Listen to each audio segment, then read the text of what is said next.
Mari Mari Pupellí, Mari Mari Pulamien, Mari Mari Compuché. Inché Hugo Alcamán Piñén. Soy Hugo Alcamán, conductor de este programa Nutram, Conversar. Estamos en la 7ª temporada. Ha pasado el tiempo, han pasado los años y siempre conversando. Pero esta temporada la hemos dedicado a conversar para la paz. Todo lo que podamos hacer para la paz, a través de la interculturalidad, a través del aporte, ¿no es cierto?, a tener conversaciones entre culturas diferentes. Acá esta región de la Araucanía, como dijo muy bien un destacado personero, es una región que se desarrolló en forma fragmentada. Esta región es muy nueva, tiene 140 y tantos años. Y los colonos y sus descendientes se encerraron en sus burbujas, ¿no? Los colonos alemanes, los colonos suizos, franceses, españoles, cada uno de ellos tenía sus colegios, sus grupos, sus centros sociales. Los chilenos, ¿no es cierto?, la misma cosa. Y los mapuches, por otro lado, todos nos fuimos desarrollando en forma paralela, pero cada uno en su ámbito, y no había mayor relación. Y curiosamente no nos conocimos. Pero llegamos a este siglo XXI, donde las comunicaciones nos hacen inevitablemente encontrarnos, conocernos.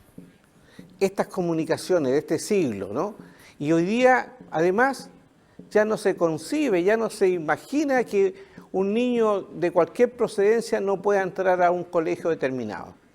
Hasta la década del 80, podríamos decir, tenemos testimonio de personas que querían poner a sus hijos en un colegio determinado, pero si no pertenecía a la colonia, no lo dejaban entrar. Hoy día no, eso no ocurre.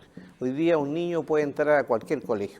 Entonces se empezó a mezclar esta sociedad. Pero eso es nuevo, 20, 30 años solamente, donde nos estamos mezclando cada día más. Y en esta mezcla nos estamos conociendo. Y cuando nos conocemos, descubrimos que sabemos poco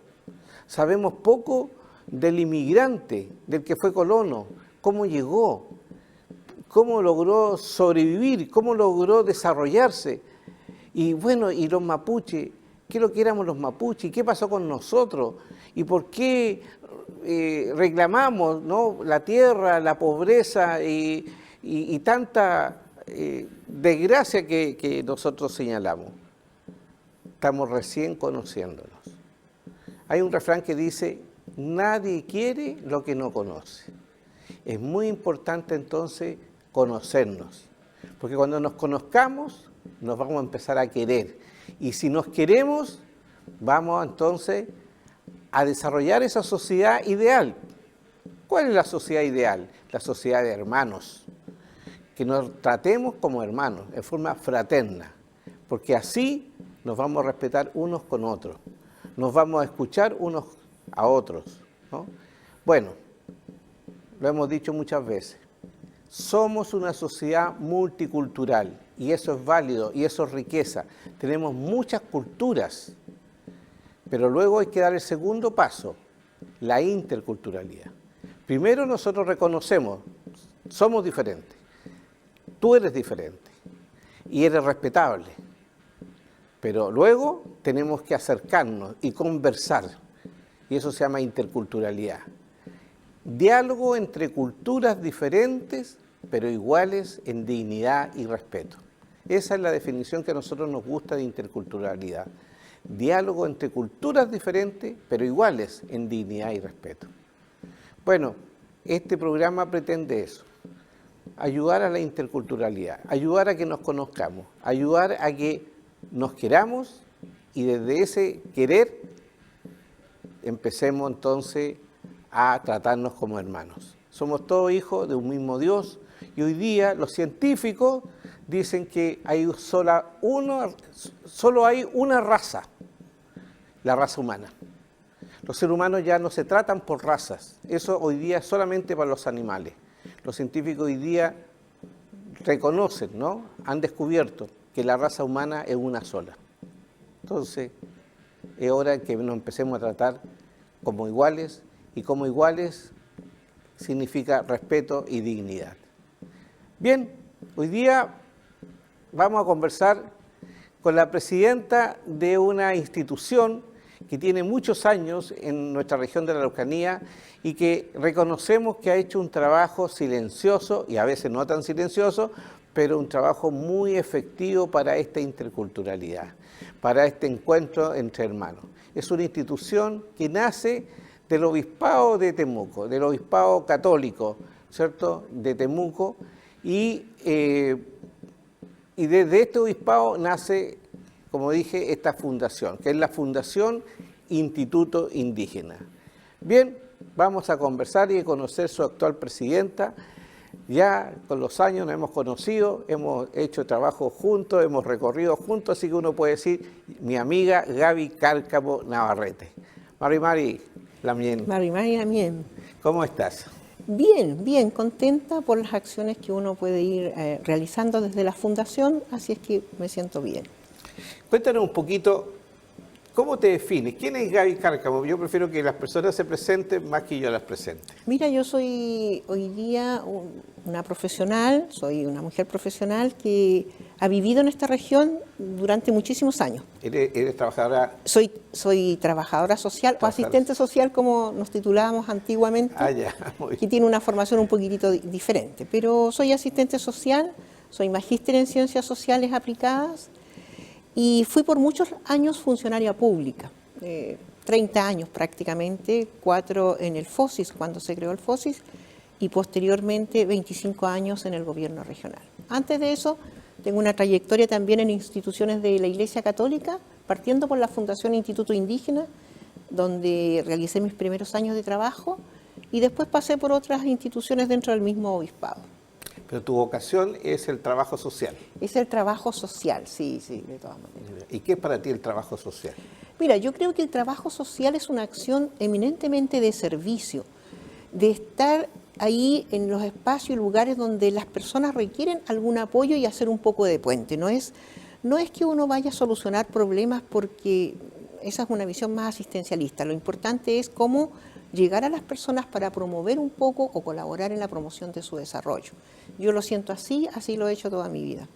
A mí me da mucho gusto escucharte porque mi hijo mayor es trabajador social, así que tengo una cercanía con tu profesión. Sí. Y el Instituto Indígena, ¿qué podemos decir del Instituto Indígena? Mira, la Fundación Instituto Indígena es una institución creada por la Iglesia Católica el año 62, cuando estaba Monseñor Bernardino Piñera.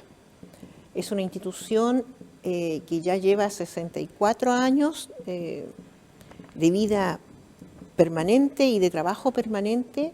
Su función ha ido variando en el tiempo según los requerimientos. Muchas veces ha estado apoyando, en este caso, al pueblo mapuche en la defensa de sus derechos, de su cultura. Ha habido distintos periodos. También promoviendo las organizaciones dentro del propio pueblo mapuche, colaborando en eso. Y hoy día mediando más también en el tema intercultural, porque sabemos, y eso la Iglesia lo sabe, si no hay un avance en interculturalidad y uno supone que haciendo las cosas solamente por un lado va a lograr alguna vez la paz o la fraternidad, es muy difícil. Hay que lograr que tanto la cultura chilena, que cierto como normalmente le denominamos, tenga el mismo aprecio por la cultura mapuche que pudiese tener por cualquier otra cultura. Entonces, nosotros hoy día, por un mandato del señor obispo, estamos trabajando fundamentalmente el tema de la interculturalidad. Con las comunidades mapuche, tratando de ayudar siempre en el fortalecimiento de su cultura, donde nosotros podemos hacer algo, y haciéndonos además, o nos apoyamos mucho en personas mapuche, como los quimche, por ejemplo, y por otro lado, en la cultura más envolvente, ¿cierto?, que lo que buscamos es que haya conciencia del valor de la cultura mapuche, que es como el origen de todo lo que pueda ocurrir en el tema de las relaciones humanas. Mira qué interesante que el Instituto Indígena tiene el doble de vida que la ley indígena. Así es. Entonces uno ve, a mí me gusta la sociología, soy un aprendiz nomás, ¿no? Pero cómo son tan interesantes los procesos sociales, ¿no? Como mapuche te puedo decir lo que he escuchado de mi padre, que ya no está, de mi abuelo, ¿no es cierto? y de la gente que me rodea, cómo el pueblo mapuche quiso quizás, y esa es una teoría, ¿no es cierto?, propia, pero conversando con otros me la coinciden, el pueblo mapuche cuando llega al Estado de Chile en una forma tan violenta, tan agresiva, ¿no es cierto?, y quedamos mirando para todos lados sin saber qué iba a pasar con nosotros, y bueno, y finalmente se logró esto, que se nos entregaran pedacitos de tierra que se llamaron las reducciones, ¿no?, los títulos de merced. Sin embargo, el pueblo mapuche, te puedo decir, le gustó esto del progreso tecnológico con que llegó el Estado de Chile, ¿no? Llegó el ferrocarril, la ciudad de Temuco se iluminó en la noche, llegaron autos, y eso fue novedoso para los mapuches. Y mucha gente nuestra le gustó y quiso entonces incorporarse a esta realidad. Dijeron, perdimos la guerra, perdimos todo, pero está interesante esta nueva civilización o esta nueva cultura. Pero desgraciadamente con el paso de los años fuimos muy mal mirados, ¿no?, los indios, en forma peyorativa, y esto fue creando también un daño enorme psicológico en nuestra gente, ¿no? Es decir, empezó a haber una falta de seguridad, una falta de... se empezó a perder la identidad, se empezó a perder el orgullo de ser mapuche, se nos decía araucano y no mapuche.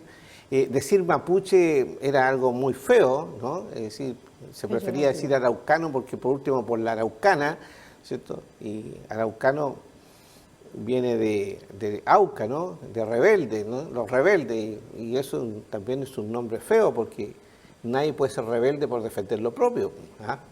Entonces, y por no obedecer a un extraño. Bueno, y empezamos a ver que ya justamente en la época de Monseñor Piñera empieza a haber una mirada diferente, muy interesante, porque Gaby, si tú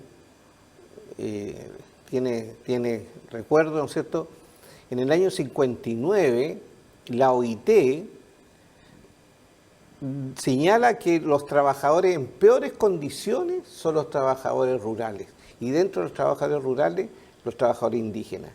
Y la OIT, la Organización Internacional del Trabajo, recomienda la pronta asimilación de los pueblos indígenas, ¿cierto?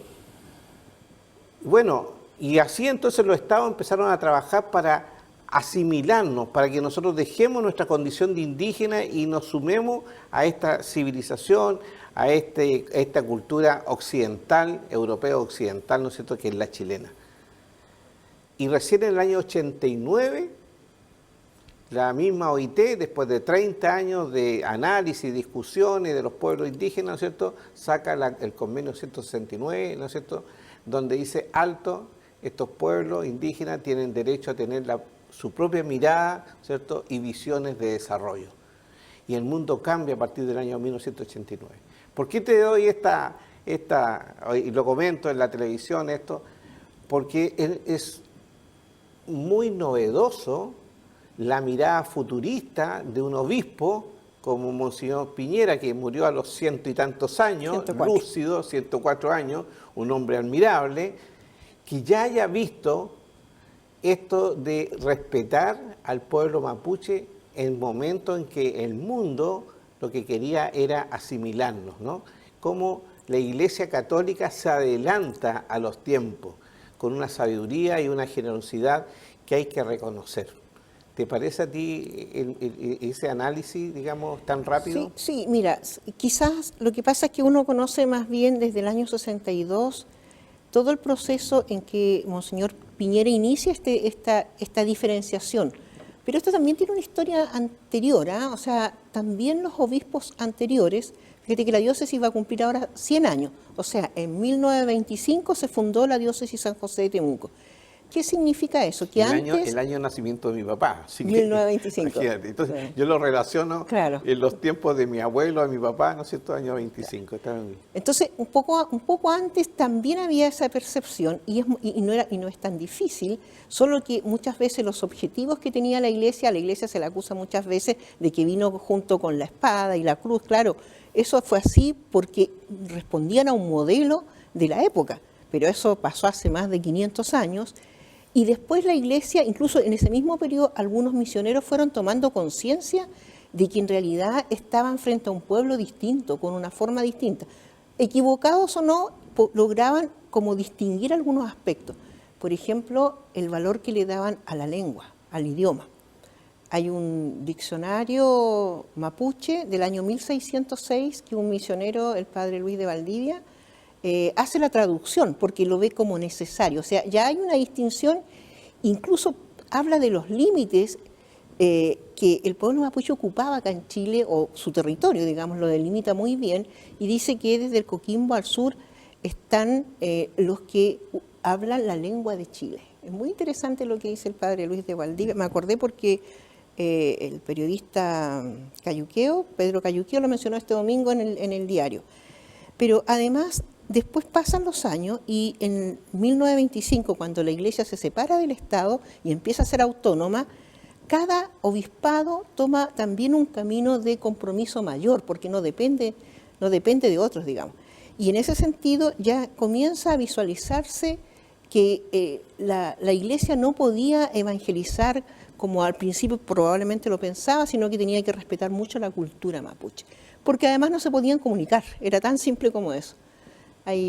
Yo sé que Monseñor Piñera, entre las cosas que él aprendió desde el comienzo, era que necesitaba primero atender al pueblo mapuche porque lo veían en condiciones de pobreza extrema. Esa fue una razón, y él hizo mucho asistencialismo en su época. Por otro lado, buscaba relevar la cultura porque él se daba cuenta del sentido, del valor que tenía para las personas mapuche.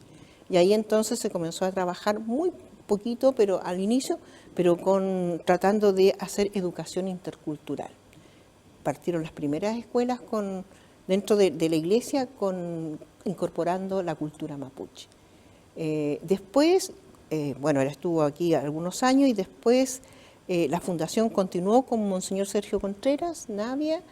Él tuvo otra etapa muy diferente, a él le tocó una etapa difícil, pero siempre la iglesia estuvo al lado del pueblo mapuche. En los peores momentos estuvo allí.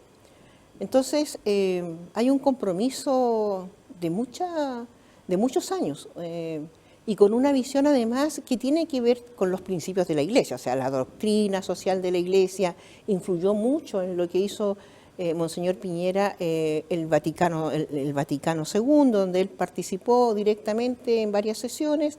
Y después Monseñor Contreras tomó todo eso y ya le dio una mirada un poco distinta, porque estábamos pasando por un momento muy complejo. Entonces, la Fundación Instituto Indígena fue realmente un colaborador en todo sentido para el pueblo mapuche. ¿Y con el Instituto Indígena nacen los centros culturales? Con el Instituto Indígena nacieron los centros culturales en el año 79. La verdad es que ahí ese fue como un trabajo de colaboración, por decir así, que hace la iglesia para recuperar un poco el sentido de identidad y de cultura, porque se estaba perdiendo mucho y además porque no había organización. Entonces, y estaba la modificación del decreto 2568, que en el último texto señalaba que las personas que dividían su tierra dejaban de ser mapuche. Ese fue como el punto de discusión que hubo entre la iglesia y el gobierno, en este caso el gobierno de Pinochet, que promueve un poco la división de la tierra. Y ahí algunos dirigentes se acercan al obispo, estaban todos medio escondidos, pero aparecieron, y empiezan a decir que la iglesia tiene que ayudarles. Y Monseñor Contreras hace esa colaboración para que empiecen todos a defender por sí mismos, porque tampoco la iglesia podía hacer un esfuerzo por defender o decir, pero no, la iglesia no podía representar al pueblo mapuche, por lo tanto tenían que ser las propias personas, o en este caso las organizaciones. Ahí surgen los centros culturales con los primeros dirigentes. Yo me acuerdo porque trabajaba en esa época allí. algunos muy conocidos, como Isolde Reuque, que todavía está, Merillán Painemal, él fue incluso vicepresidente del Consejo Mundial de Pueblos Indígenas, fue un dirigente muy destacado en una época también en que tenían poco reconocimiento. En fin, esa es una época en que la Fundación Instituto Indígena, que era como la voz de la Iglesia, hizo muchísimo por el pueblo mapuche. Hoy día nosotros hablamos del pueblo mapuche, que después fue reconocido por la OIT y todo esto, pero en esa época se buscaba lo que tú decías, la asimilación.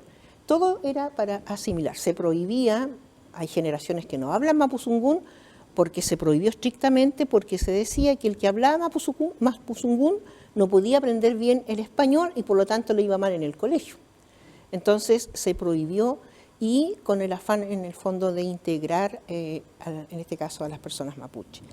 Se prohibieron las ceremonias, se prohibió la vestimenta, y todo eso con el tiempo la Fundación fue haciendo un trabajo cuidadoso para ir recuperando justamente. ¿Esa prohibición de dónde venía? ¿Del Estado? Esa prohibición venía del Estado. La sociedad en sí, como bien tú decías, que estaba con este afán de integrar, asimilar, porque el concepto de integración es distinto. Sí. Asimilar por todos lados. Entonces la única manera era borrar todo lo que era cultural, porque al final eso era lo que más influía en el modo de actuar de las personas mapuche.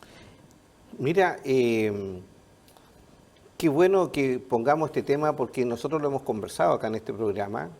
Yo soy una persona que tengo un tremendo respeto por las iglesias en general, porque tengo la convicción de que todas las religiones se unen en lo que se llama la ley natural, ¿cierto? Que es la ley del Creador, ¿no? El día, la noche, ningún parlamento lo puede modificar, ¿no? Las estaciones del año, las mareas, es decir, hay una ley que nos une a todos, y a partir de ahí nacen, ¿no es cierto?, ya en forma más reveladora o filosófica, como quiere llamar, ¿cierto?, nacen las religiones. Y el pueblo mapuche, su religión y su espiritualidad tiene la misma génesis, ¿no? Y el trabajo que ha hecho la Iglesia Católica, tal como dices tú, que viene de antes. Sí, es verdad que se le acusa de venir con la espada, ¿no? Pero te voy a contar una cosa que no la he dicho nunca. Así que yo fui oficial de la Fuerza Aérea en el gobierno militar, y los capellanes hicieron un trabajo silencioso muy importante. Y el ser humano cambia cuando tiene poder. Ya lo dijo Napoleón. Napoleón, el gran defensor de los grandes valores, ¿no? Libertad, igualdad y fraternidad, ¿no? Y se rebeló contra las tiranías. Pero cuando tuvo el poder se transformó en el tirano más grande de la historia de la humanidad. Y entonces le dicen después, cuando está preso, ¿no?, y dicen: ¿usted qué le pasó? Usted defendía estos valores y después usted se transformó en un tirano. Bueno, el poder cambia al hombre, dijo Napoleón. Y eso es verdad. Entonces, ese trabajo silencioso de los capellanes, yo creo que ayudó mucho también a disminuir ese sentido de poder que se da en todo gobierno autoritario o en toda dictadura, ¿no? Entonces, a mí siempre me ha parecido muy injusto decir que la Iglesia Católica, porque vemos también con los españoles, tenemos el caso del padre de las Casas, ¿no? Que ya en esa época él ya hizo defensa y denunció el maltrato de los indígenas. Entonces, y ahora con el Instituto Indígena, que tú, me alegro mucho que estés presidiendo, que tiene una larga trayectoria de 60 y tantos años, efectivamente yo doy fe del trabajo que se hizo, porque, mira, el mundo es chico, dicen, el mundo es un pañuelo, y Chile es un pañuelo más chico todavía. Fíjate que mi papá fue contemporáneo en la Universidad del Obispo Contreras, y se conocían. Entonces, mi papá siempre saludaba a Monseñor Contreras. Por lo tanto, yo tengo una cercanía con el obispo de esa época, y me consta, digamos, de su preocupación y de su respeto por el tema mapuche. Porque es muy injusto, lo hemos dicho en este programa, cuando se queman iglesias, cuando se queman capillas, ¿ya? Nosotros siempre hemos hecho un llamado a nuestra gente mapuche, a nuestros jóvenes, ¿no?, que no conocen la historia, que no conocen, digamos, el por qué hoy día estamos donde estamos, donde la Iglesia ha sido un gran apoyo, un gran sustento, un gran refugio, se puede decir. Y por eso nosotros siempre hemos condenado, y vamos a seguir condenando siempre, la quema de cualquier lugar sagrado. En este caso para los católicos, para los evangélicos, sus templos, o los lugares, ¿no es cierto?, de culto del pueblo mapuche. Así que yo doy fe, digamos, desde una mirada mapuche, del trabajo del Instituto Fundación Indígena. Bueno, yo creo que hay una trayectoria que hoy día no se conoce, los tiempos pasan, las situaciones que se viven son distintas, pero el mismo concepto de pueblo que nosotros usamos, que yo te decía que, bueno, obviamente lo integró después ¿cómo se llama? El decreto el 168, pero antes de eso, justamente cuando se estaba en este trabajo de tratar de reconocer, valorar el pueblo mapuche desde la concepción de la Iglesia, son los obispos del sur los que hablan y dicen, los mapuches son un pueblo. Hay una carta pastoral de los obispos del sur que va desde el Biobío, desde Concepción hasta Chiloé. Se juntan todos los obispos en una conferencia de varios días y cuando determinan el documento final, que es la carta de los obispos del sur, ellos dicen claramente, ellos constituyen un pueblo sociológicamente por esto, porque estaba la discusión que hablaban de los mapuches como individuos, no como un grupo realmente social, con su propia identidad, claro, con su propia identidad y todo eso. Entonces la Iglesia de alguna manera de atrás siempre ha ido empujando un poco este tema de el respeto, el reconocimiento.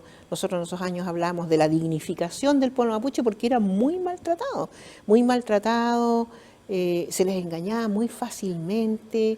Yo tengo imágenes de mi trabajo muy particulares que me acuerdo donde de repente por poco dinero se les hacía trabajar sin ningún derecho a nada, prácticamente recibían limosna, trabajaban, trataban de que abandonaran sus tierras y empezaban a trabajar en los caminos tapando hoyos, le pagaban un sueldo mínimo, pero mínimo, que además se lo pagaban y estaban esperando devolver algo y al final llegaban a la casa igual sin nada.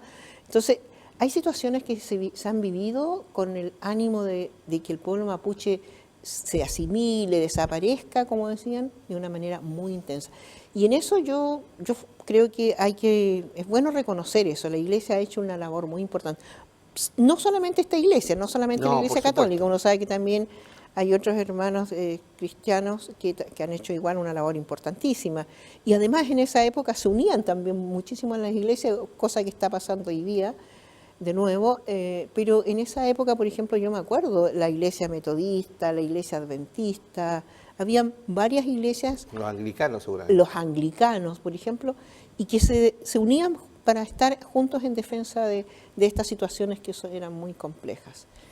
Después ya obviamente las condiciones del país cambiaron y ya no fue necesario que la iglesia esté ahí enseñando, porque muchos dicen, bueno, pero ¿y por qué hoy día la Fundación Instituto Indígena no está como antes, que antes trabajaba con sociólogos, con técnicos agrícolas para el tema de la economía de subsistencia, para la salud tenía enfermeros, nutricionistas que iban enseñando el uso de los alimentos, porque todo eso, hubo una época en que todo eso estaba como muy mal, la gente vivía en muy malas condiciones. Entonces, hoy día no, porque obviamente son otros tiempos. Al retorno a la democracia, la Iglesia un poco se replegó de las tareas que tenía que hacer y empezaron a aparecer otros organismos de orden público que iban cumpliendo el rol que siempre debieron cumplir. Lo que pasa es que en ese momento la Iglesia fue subsidiaria un poco de lo que había que hacer. Y hoy día se trabaja igual, pero sobre todo, como digo, fomentando un poco el tema de la identidad, a la espera del reconocimiento constitucional, que desde el punto de vista de la Iglesia es muy necesario, y tratando de que las personas que no son mapuche entiendan por qué muchas veces el pueblo mapuche lo ven como un pueblo violento, que no es violento, es todo lo contrario, pero todos estos estereotipos que se van diciendo que no corresponden. Bueno, ya estamos llegando al final de este de esta conversación, amiga. Es un tema que da para harto también para conversar. Podríamos más adelante también volver a profundizar un poco en lo que tú estás. Tengo entendido que estás hace poco asumiendo este cargo. Sí, recién. Por lo tanto, Hace muy poco. quizá un poquito más adelante, a ver qué orientación le diste a este instituto, pero indudablemente es parte de la historia de la Araucanía y eso hay que reconocerlo, ¿no? Es parte de esta transformación social de la Araucanía. La Araucanía tiene un conflicto porque de una región fragmentada se ha ido convirtiendo en una región más unitaria, pero no ha sido fácil, ¿no? Ha sido fácil. Pero yo creo que con el trabajo de ustedes y de otras organizaciones estamos logrando un mayor conocimiento, un mayor respeto, que es lo que queremos. Y finalmente sería un desperdicio enorme perder una sabiduría que viene de cientos y quizás miles de años, y la otra que viene con un conocimiento de la tecnología, si las dos se pueden complementar, ese es nuestro concepto, ¿no? Complementarnos, no son excluyentes, ¿ah? Se complementan, la tecnología, ¿no es cierto?, los avances de la civilización europea occidental, con ese conocimiento profundo de la naturaleza, de la vida, que tenemos nosotros los pueblos originarios, especialmente el pueblo mapuche acá. Así que solamente en estos momentos desear que te vaya muy bien, Gaby. Muchas gracias. Y que realmente el instituto siga existiendo. Alguien dijo por ahí que la iglesia es como un gran barco que navega, ¿no es cierto?, por el mar de los tiempos, y a veces el mar está calmo y va tranquila, y otras veces el mar está en tormenta y la iglesia ha sabido mantenerse y no naufragar. Así que tú te subiste a un barco que en estos momentos parece que está en aguas medias calmas, ¿no? Claro, comparado con otras épocas, yo creo que sí, efectivamente, pero eso no significa de que no haya mucho que hacer. Yo creo que hoy día hay bastante que hacer, pero como digo, en un ambiente también, claro, distinto y yo creo que con más interés de escuchar. Nosotros hemos hecho algunas actividades en unos programas que tenemos y nos llama mucho la atención, eso no alcancé a comentártelo, pero cómo hoy día la gente escucha y dice, pero realmente tienen una cultura distinta. Y esta cultura se preocupa de la naturaleza y tiene normas, principios de vida que, claro, nadie sabe que la cultura mapuche, el pueblo, tiene sus propias normas, sus propios protocolos y que esos son los que tenemos que respetar nosotros cuando estamos en interrelación.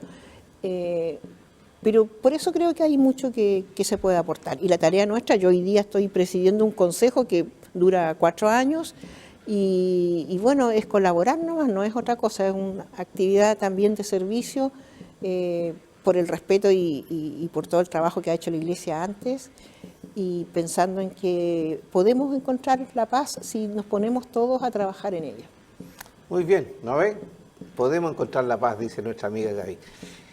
Muchas gracias y entonces nos veremos en otra oportunidad. Muchísimas gracias, Hugo. Ha sido un gusto igual para mí estar aquí hoy día conversando contigo. Además que, como ya nos conocemos de antes, tenemos algunos puntos en común, por lo menos para reflexionar. Así es. Gracias. Muy bien, no se vaya porque viene la segunda parte de nuestro programa.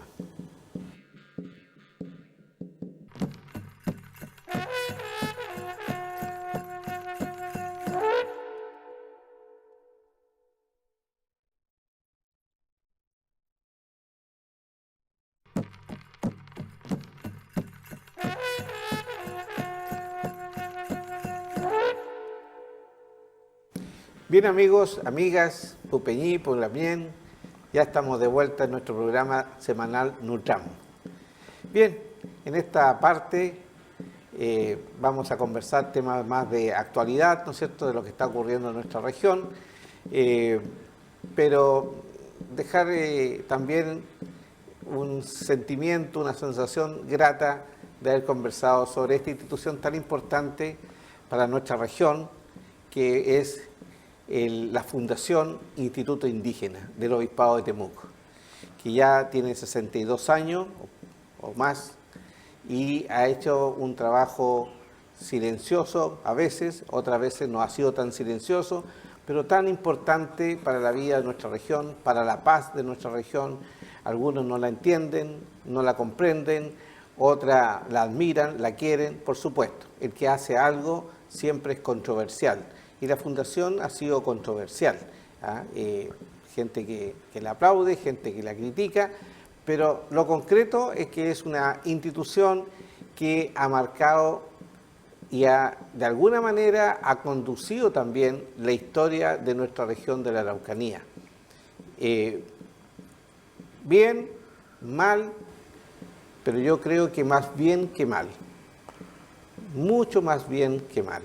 Errores los cometemos, somos personas falibles, somos seres humanos, queremos hacer el bien, a veces hacemos el mal sin querer. Hay un dicho que dice, los caminos del infierno están plagados de buenas intenciones.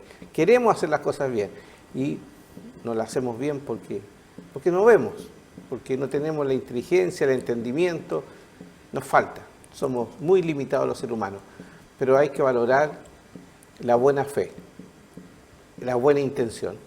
Y claramente la Fundación Instituto Indígena, a mi parecer, lo ha tenido. Así que fue muy grato haber podido conversar con su actual presidenta y que esperamos que le vaya muy bien. Bien, acá estamos nuevamente con nuestro Peñi, abogado, Richard Caifal. Mari Peñi, Richard. Mari Peñi Hugo, y como siempre también saludar a nuestros amigos que nos acompañan a través de Universidad Autónoma de Televisión.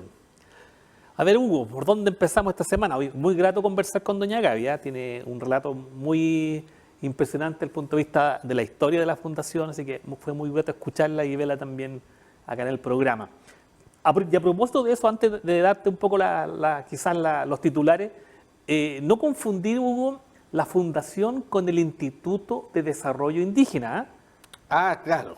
Sí. Hay una... Hay la aclaración, porque esta es una fundación sí, que se llama Instituto Indígena. Fundación Instituto Indígena. Claro, y del Obispado de Temuco. Y el IDI, que fue creado en 1972, Hugo, a través de la ley 17.729. Es el Instituto de Desarrollo Indígena, que es el sucesor de en este caso del DACIN, o la Dirección de Asuntos Indígenas, creada en el 54. Entonces, por ley, en el año 1972, un día 15 de septiembre, entra en vigencia esta norma y se crea no solamente la fundación o el instituto, sino que también abarca o comprende materias sobre tierras, los indígenas, y crea el Instituto de Desarrollo Indígena, conocido como el IDI de la época. Pero el IDI es un organismo del Estado de Chile. Por eso digo, claro, distinto a la fundación, pero se confunde quizás semánticamente, algo como que le queda a uno Y el IDI está antes de la CONADI.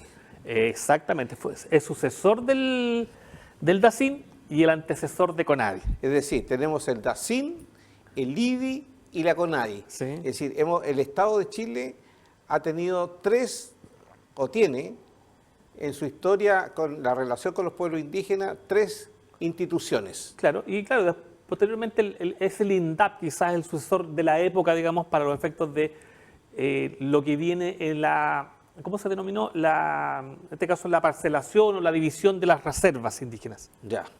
Por eso Gaby hablaba que en algún momento hubo bastante convulsión, porque en el año 78 nace el decreto ley 2568, que hizo posible la división de estas reservas, lo que hoy día conocemos como comunidades.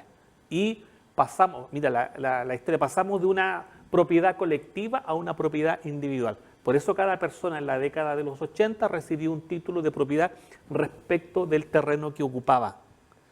Antes teníamos la calidad de ocupantes, porque no éramos propietarios. Nadie era propietario. Es decir, ni siquiera comuneros, porque el comunero por último tiene una propiedad colectiva. Comunero es en el fondo el que forma parte de una comunidad. Claro. Y en esa entonces esto se llamaba reservas o reducciones. Sí. Por lo tanto, el nombre no era propio común decir el comunero. Claro. Entonces era el ocupante.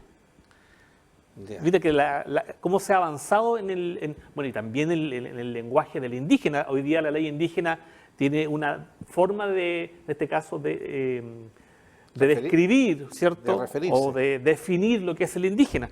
En aquella época la definición de indígena básicamente hacía referencia a la persona que ocupaba la tierra. o era heredero de un goce sobre esa tierra. Mire cómo han cambiado las cosas. Entonces, pues digo, no hay que confundir el IDI, que es una institución propia del Estado, ¿cierto?, con la fundación que también lleva 62 años, el IDI tendría 53 a la fecha. Así que, hablando de fechas también hubo, recordar también... Entonces, en algún momento, perdona, el Instituto Fundación Indígena choca con el IDI en este trabajo, claro. Ya. Porque Sí. Gaby mencionaba Se de que enfrentan. los dirigentes estaban muy preocupados porque se dividía el terreno, ¿cierto? Pero en el momento de dividir se perdía la calidad indígena. Ese era el Claro, cuestionamiento. el artículo primero del decreto ley 2568, en su parte final o inciso final, decía que al momento de inscribir la propiedad en el conservador de bienes raíces, dejarán de tener la calidad indígena el terreno y sus ocupantes. Por eso utiliza el concepto de ocupantes. Así es. Porque no eran propietarios, eran ocupantes anteriormente. Así es. Entonces, claro, eso se subsana posteriormente, pero fue muy polémico porque en el Sí. fondo era borrar por decreto la autoidentificación, el sentirse mapucho, el sentirse indígena y tener esa conexión con la tierra. Por eso fue polémico este decreto, pero en lo que dice en relación con la obtención de la propiedad, yo creo que al día de hoy ha sido un éxito. Sí, no, absolutamente. ¿Y qué pasó con ese artículo? Ese artículo quedó sin efecto finalmente. En la práctica, claro, ahora si uno revisa la ley, todavía se mantiene, porque forma parte de los archivos, ¿cierto? Sí. Todavía quedó ahí ese artículo, pero se subsana todo eso, porque después en el 93 tenemos la ley indígena. Ah, no se eliminó. No hay una derogación expresa de la norma. del artículo, Claro. ¿no? Por eso en los hechos la gente seguía autoidentificándose, ¿cierto? Y nadie se le ocurrió siquiera cuestionar la calidad de indígena de las personas al día de hoy. Pero eso transcurrió entonces cerca de 13 años. Claro, 13 años. sí, porque la norma está ahí, no hay una indicación que diga derogado u otro. Porque hubo movilizaciones. Movilizaciones, claro. Y esas movilizaciones no lograron entonces que se derogara esa parte de la ley. No, porque además que pasó tan rápido esa década, porque está hablando del 78, ¿cierto?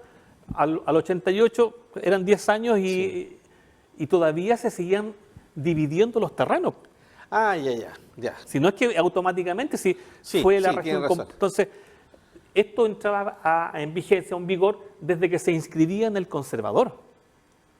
Entonces, a finales de los 80, mucha gente todavía no era parte de este proceso de división. Y 5 años más tarde llega la ley indígena. Ya. Entonces, no fue un proceso traumático de esa perspectiva, ¿ya? Pero sí, obviamente, cambia la lógica de tenencia de la propiedad, de pasar a ser un ocupante a pasar a ser un propietario. Y no porque lo diga yo, sino que así lo definió la ley 17.729 del año 72, así lo definió. Bueno, yo aprovecho, Richard, de rendir una manifestación de respeto por todos estos dirigentes de los años 60, 70, 80, 90, que lograron, ¿no es cierto?, que no se perdiera la calidad de pueblo, de calidad mapuche, sino estaríamos totalmente absorbidos. Es admirable entonces el trabajo que realizaron y eso merece un reconocimiento. Y claro, valorarlo porque, claro, hablábamos de las movilizaciones de los años 80, ¿cierto?, por mantener la calidad indígena. Pero hay que señalar, y ser justo con la historia, de que las movilizaciones se producen acá en la región en los años 70. Y hay un hecho muy importante que se llama el cautinazo, acá en la región, una movilización importante, y a partir de esa movilización de los años 70, 2 años más tarde, nace la ley 17.729. La ley no nace de manera espontánea o, como se dice, de manera graciosa, digamos, por gracia, sino que por producto de esta movilización. Y el hito más importante que queda allí reflejado en la historia es el cautinazo.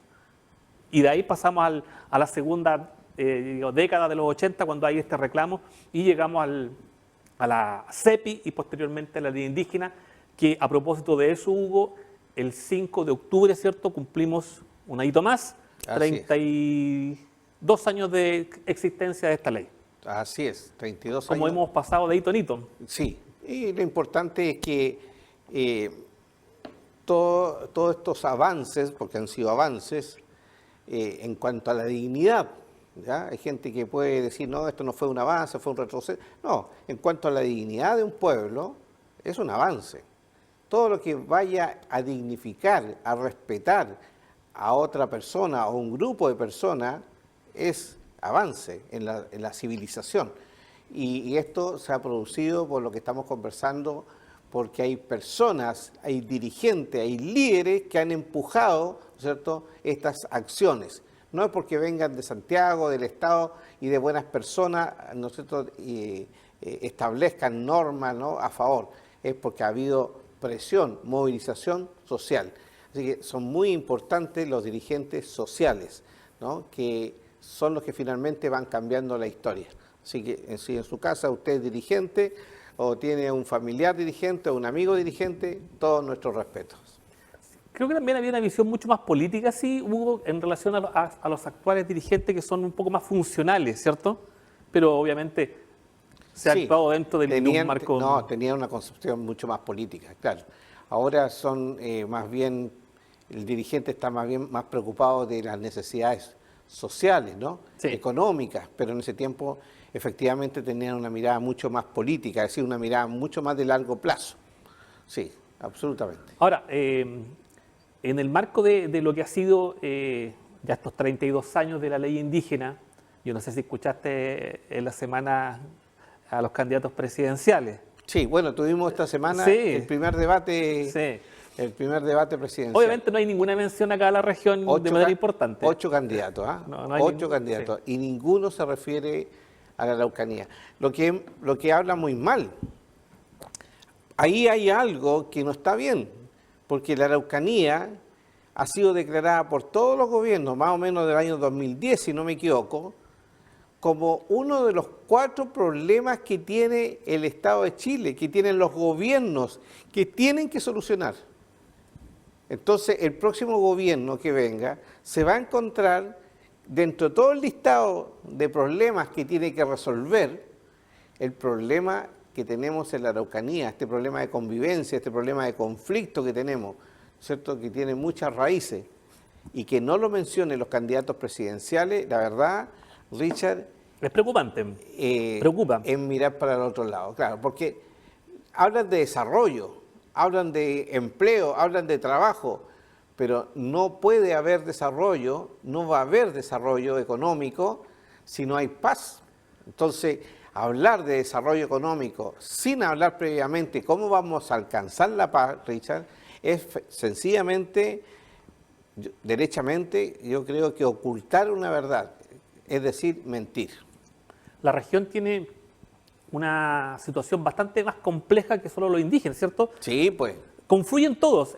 Está el tema de migrantes, está el tema de la seguridad, está el tema de la aplicación o no aplicación de la ley antiterrorista, están los estados de excepción, que al día de hoy se han convertido en regla general, y está la temática indígena. O sea, son multifactoriales los problemas que hay que abordar. Y como lo hemos conversado acá, el problema de la agricultura, que no tiene nada que ver, que aquí ha venido, ¿no es cierto?, un dirigente, que es el presidente de la Asociación de Agricultores Unidos, que ha denunciado que aquí hay un monopolio de unos poquitos compradores, ¿cierto?, que manejan los precios de los productos del trigo.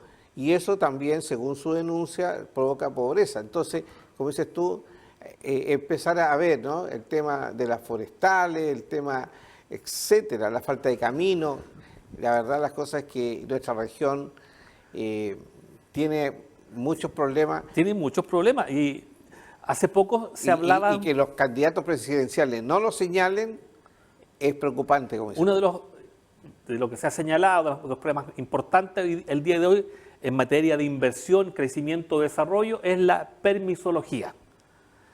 Y si a eso agregamos procesos de consulta indígena por cada proyecto que se realiza en la región, creo que si no se hace el debate respecto de nuestras necesidades como región, estaremos postergando una parte importante de la ciudadanía, porque aquí todo ocurre en la región.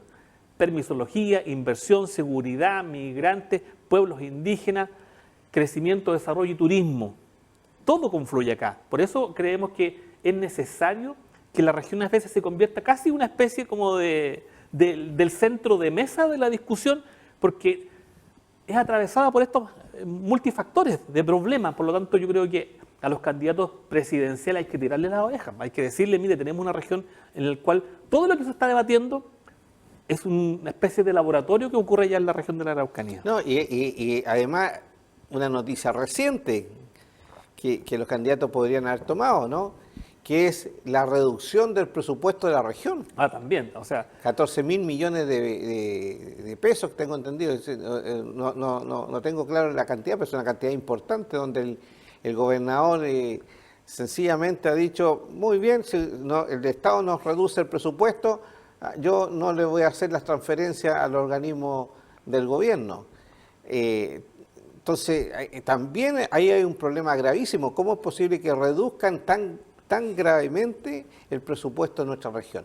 Así que, tirón de oreja a los candidatos. No, hay harto que hacer y harto que tirar las orejas, porque si tenemos, vuelvo un poco al tema de la ley indígena, una ley que cumple 32 años el 5 de octubre y que no se haga un análisis profundo de su sentido, alcance, impacto, creo que entonces, ¿para qué ha servido 3 décadas de problemática si nadie toma el toro por las astas y hoy tenemos este problema, tenemos que abordarlo? Porque finalmente, si no modificamos, si no mejoramos la legislación, avanzaremos bien poco. Si no nos preocupamos del presupuesto regional, si no nos preocupamos del desarrollo, si no nos preocupamos de que la gente que cultiva la tierra tenga acceso al agua, que es algo tan fundamental, elemental o básico, si al día de hoy no lo tiene, entonces no sacamos nada con meter millones de dólares en la región si no hay agua.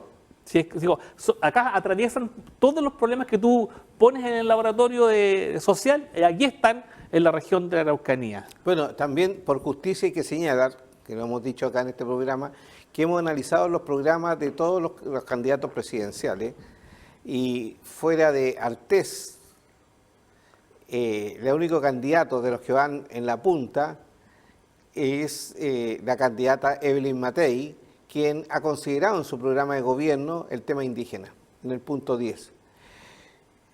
Los candidatos Kaiser, los candidatos Katz, Parisi, e incluso la candidata Janet Jara, que representa, ¿no es cierto?, a la izquierda, no tienen ninguna línea considerada para los pueblos indígenas. Dicen que lo van a hacer, ¿ah? Sí, pero lo van a hacer porque le están tirando la oreja, ¿no? Ellos hablan de una especie de puntualización programática, de establecer puntos. Dijo, pero quien entregó el programa al CERVEL, ese primer programa que se entrega, después, claro, las presiones, las conveniencias, empezamos a arreglarlo, pero ahí está la intención primera, ¿no? La intención primera, la única candidata que entregó su programa mucho más completo y donde considera el tema de los pueblos originarios es la candidata Evelyn Matei. Así que yo hago un reconocimiento a la candidata, la felicito porque es un tema que ningún candidato debiera dejar de lado. Más que más, Richard, nosotros los pueblos originarios somos el 13% de la población chilena. Y 13%, 13% que se autoidentifica, que dice yo soy indígena. Pero hay muchos todavía que no lo dicen por distintas razones. No lo dicen públicamente en una encuesta, pero en la intimidad sí se reconocen. Así que yo creo que el número de personas indígenas en Chile es mucho mayor, mucho mayor.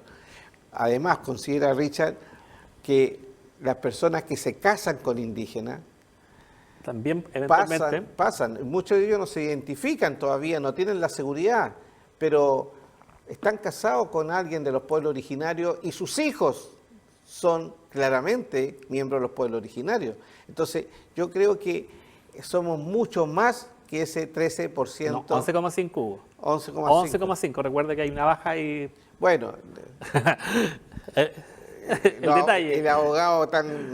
Bueno, 12,5, 11,5, pero no importa. Si lo importante es que son los que dicen en la encuesta yo soy indígena, pero hay muchos que no lo dicen. Entonces, el tema indígena no es un tema para pasarlo de alto, ¿no? Es un tema que hay que enfrentar. Eso, Richard. Y Sí, hoy se nos acabó el tiempo. se nos acabó el tiempo.